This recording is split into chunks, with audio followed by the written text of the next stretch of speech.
అందరికీ నమస్కారం. Welcome to our channel. ముందుగా ఒక చిన్న రిక్వెస్ట్ అండి మన వ్యూవర్స్‌కే. మీకు నేను చేస్తున్న వీడియోలు నచ్చినట్లయితే ప్రతి వీడియోని లైక్ చేయండి. అలాగే దయచేసి సబ్స్క్రైబ్ చేయండి. ఇక్కడ తెర వెనుక చాలా చాలా కుట్రలు జరుగుతున్నాయండి. నారా లోకేష్ యుద్ధ ప్రాతిపదికన కొన్ని పనులు చేస్తున్నాడు. లొంగిపోయే వాళ్ళను లేకపోతే బలవంతంగా అయినా గానీ మీ ఛానల్స్‌ని అమ్మేసేయండి అని చెప్పేసి ఔట్‌రైట్‌గా ప్రతి యూట్యూబ్ ఛానల్‌ని కొంటున్నాడు నారా లోకేష్. ఇంకా మన దగ్గరికి ఎవరు రారులేండి. మన దగ్గరికి రావడానికో లేకపోతే అడగడానికి కూడా వాళ్ళు సాహసం చేయరు. ఎందుకంటే అది వ్యర్థ ప్రయాస అని చెప్పేసి వాళ్ళకు కూడా తెలుసు. సో మనలాంటి వాళ్ళ పైన రిపోర్ట్‌లు కొట్టి బాగా బాగా నెగటివిటీని స్ప్రెడ్ చేయాలని చెప్పేసి విపరీతంగా ట్రై చేస్తున్నారు. అది తెర వెనుక చాలా జరుగుతుంది. అది ఈరోజు టాపిక్ కాదు.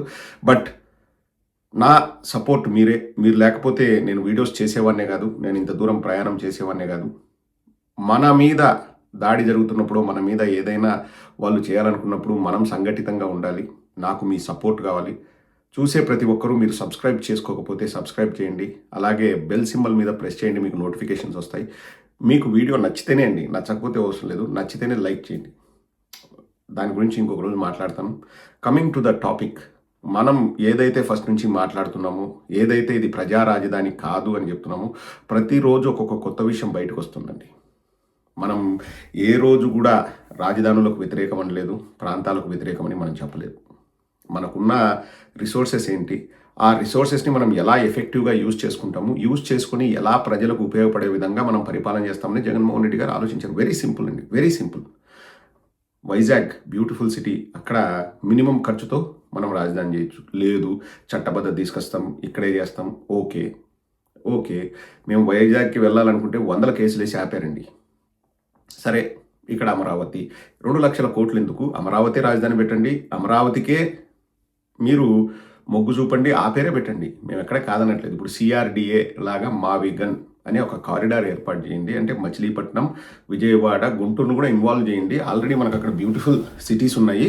సో చేస్తే మనకు మంచి జరుగుతుంది. అంటే ఇప్పుడు వాళ్ళు యూటర్న్ తీసుకొని అది మా కాన్సెప్టే, జగన్మోహన్ రెడ్డి గారు చోరీ చేస్తున్నారు అన్నారు.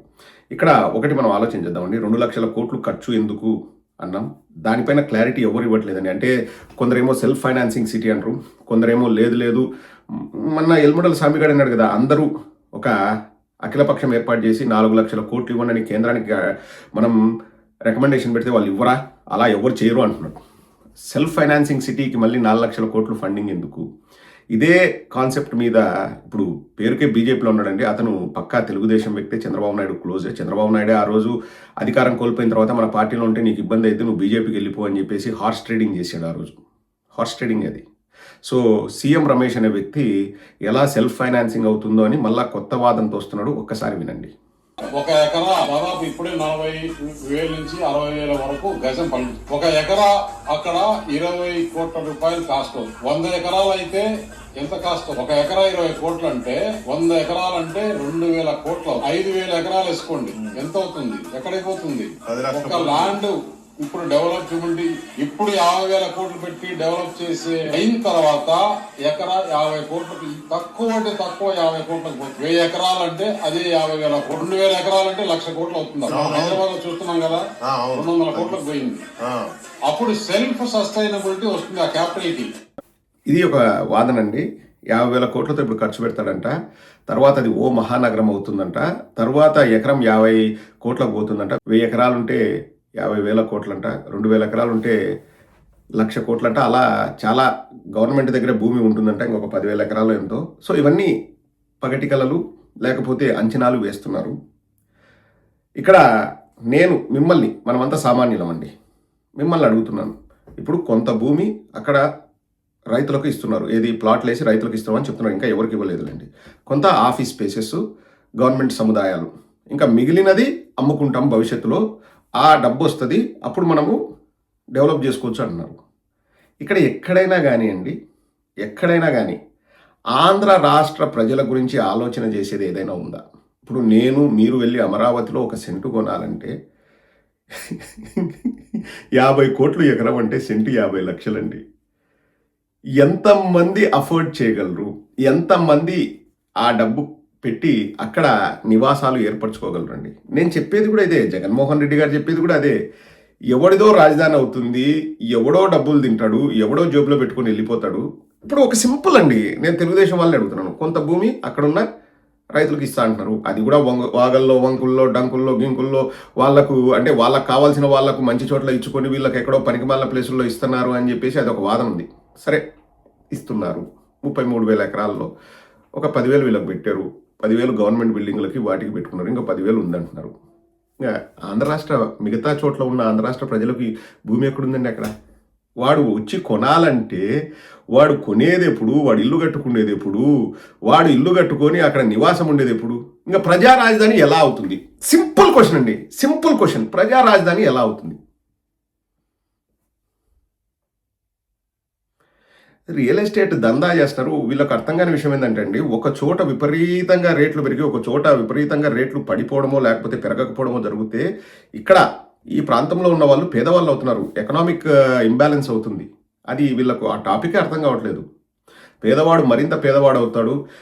1% అండి, మన దేశంలో బాగా డబ్బున్న వాళ్ళు 1%, 0.5% ఉంటారు. ఆ 1% వాళ్ళు ఇంకా విపరీతంగా కోటీశ్వర్లు అవుతారు. Economic imbalance. ఇంకా అభివృద్ధి చెందిన దేశం ఎట్లవుతుందండి ఇది? పేదవాడు పేదవాడిగానే మగ్గిపోతాడు, ఇంకా పేదవాడు అవుతున్నాడు. ఇప్పుడు నా దగ్గర 10 లక్షలు ఉంది, నేను ఒక ఇల్లు కట్టుకుంటా, లేకపోతే నా దగ్గర 20 లక్షలు ఉంది, నేను ఒక స్థలం కట్టుకుంటా అని వీడు ఆలోచిస్తాడు. జీవితం అంతా రెక్కలు ముక్కలు కష్టం చేసి ఒక 20 లక్షలు సేవింగ్స్ చేసుకుంటాడు.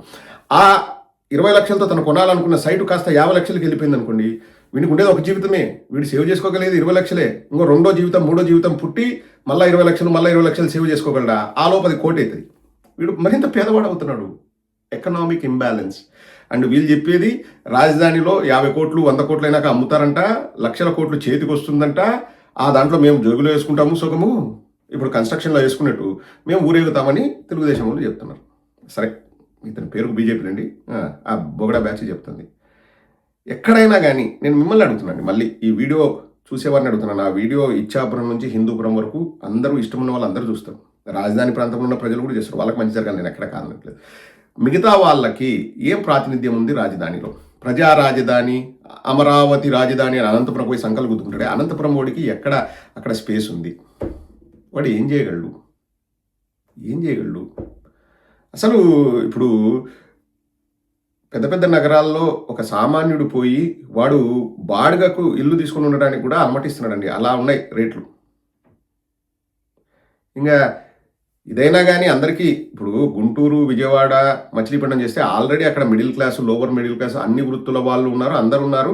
సో అవి ఇంకా ఈజీగా డెవలప్ అవుతాయి. ఇప్పుడు రాజధాని అనుకోండి, ఓన్లీ డబ్బున్న వాడికి ఎకరా 50 కోట్లతో కొనేవాడికే అక్కడ రాజధాని అయితే ఇంకా మిగతా వాడు ఎంటర్ అవడానికన్నా ఆస్కారం ఉంటుందండి. ఒకసారి మీరు ఆలోచించండి. కింద కామెంట్ సెక్షన్లో ఖచ్చితంగా కామెంట్స్ అయితే పెట్టండి. నేను దయచేసి రిక్వెస్ట్ చేస్తాను. అలాగే ప్లీజ్ సబ్స్క్రైబ్ చేయని వాళ్ళు సబ్స్క్రైబ్ చేయండి, లైక్ చేయండి, బెల్ బటన్ ప్రెస్ చేయండి. నేను ఇది వీలున్నంత వరకు ప్రతి వీడియోలో చెప్పడానికి ట్రై చేస్తాను. ఎందుకంటే మన మీద చాలా ఏదో చేయాలని వాళ్ళు ట్రై చేస్తున్నారు.